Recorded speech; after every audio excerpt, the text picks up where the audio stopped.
Welcome back from the break. Thank you. Welcome back. Then we also have we looked at chapter 5. Now we have chapter 6. Chapter 6 establishes the 9 provinces of South Africa, defines the powers and the structures of the provincial governments, the boundaries of the provinces as well. Then we have chapter 7, which sets out the framework for local government. It requires municipalities to be established for the whole territory of South Africa. It also provides categories for the 3 categories for the municipalities. Category A being the municipal authority, category B the municipalities themselves, and then we have category C, the municipality containing the multiples or itself. We also have schedules. The municipalities are granted the power to administer certain matters listed. The matters are listed on the schedules, for example, Schedule 4 and Schedule 5. However, I'm going to hand over to Busi to explain the schedules. I think actually before we do the schedules, we should just continue with the chapters. Okay, perfect. So that we are running in sequence. Okay, thank you. With that follows on chapter 8, which is a very important chapter. It's the judicial system. As we all know that we have different courts in our land, and starting from the magistrates' court, and obviously if you can't get your problems resolved there, you take it to the High Court, and we've got the Supreme Court of Appeals. If you feel that from the High Court you were unjustly your defense wasn't that good, and then ultimately it would go through to the Con Court, which is the Constitutional Court, and it's the highest court in the land, and that would be your last step if you did have any problems with that. Chapter 9 consists of the chapter that deals with rights, like the South African Human Rights Commission, the rights of cultural and linguistic beliefs, religious beliefs, also with gender equality. You know, we've had a lot of instances where we've had violence against gay people, rapes against lesbians, and this is the chapter where we look at all of these, and we touch on how their rights, you know, are controlled in this country. Chapter you were saying? I just wanted to say this is the same chapter that deals with the IEC, the Independent Electoral Commission. Yes, and the Auditor General. Okay. The Auditor General. Chapter 10 lists the values and principles for the administration of civil services and also the Public Service Commission.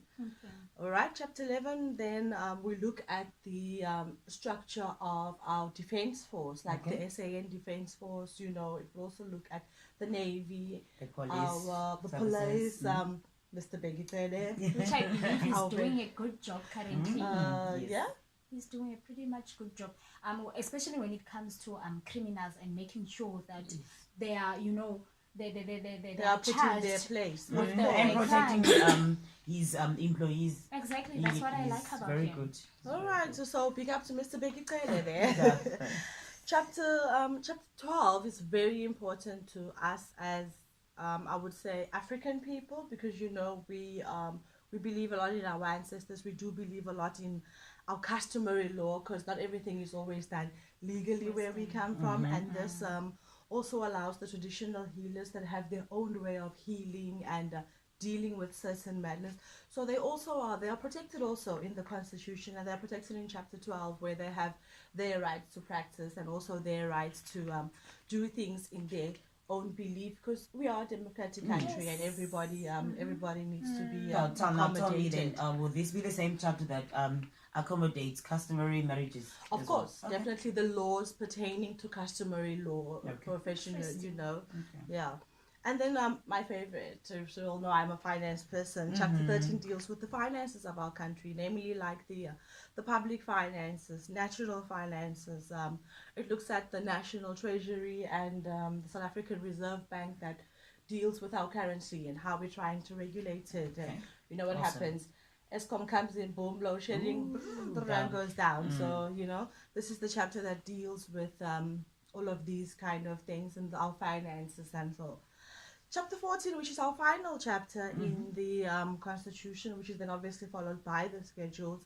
This deals with all our international relations, our relationships with other countries, Right. other continents, SADC, all the SADC The UNs. countries and all that kind of Alright. thing. And it touches on that and the different laws and how we apply to all of that. So that's basically the outline of the chapters of the Constitutional Court. And like we said, the Constitutional Court also has its different schedules. And would you like to tell us a bit about the schedules, Busi? Yes, thank you so much. As we know in South Africa that we have 7 schedules, which are Schedule 1, national flags. Our beautiful flag, our colorful Yes, rainbow Very nations. colourful. yes.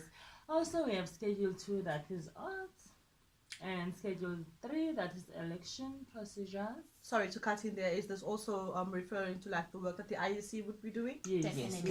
definitely, yes. Thank you. We also have Schedule 4, which is the area of legislative, which is national and provisional. Okay. We have also Schedule 5, which is area of exclusive legislative. All right. And our Schedule 6, which is transmissional arrangement. And our lastly but not leastly, Schedule 7, which is law repealed. Oh, okay. Yes. Awesome. Thank you. Sorry. With that being said, from my colleague Busi, I'd like to touch on the Bill of Rights as well. Alright. Just to give a quick summary of a certain case that we had of 3 liquor traders. Yes. We have like Miss Lee and also Miss Soli and Mr. Neil, who are people who are selling table wines. Ne? And we also deal with Section 90 of the Liquor Act.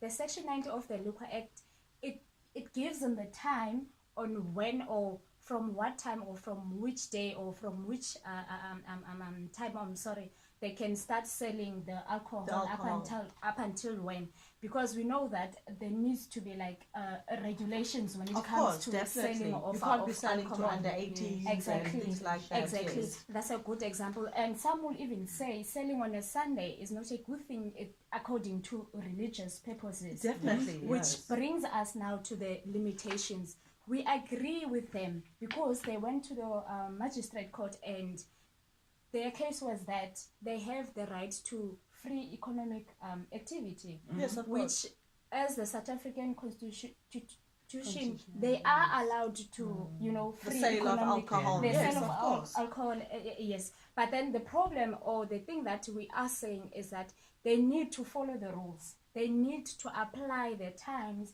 Yes, we understand that this is their means of Income.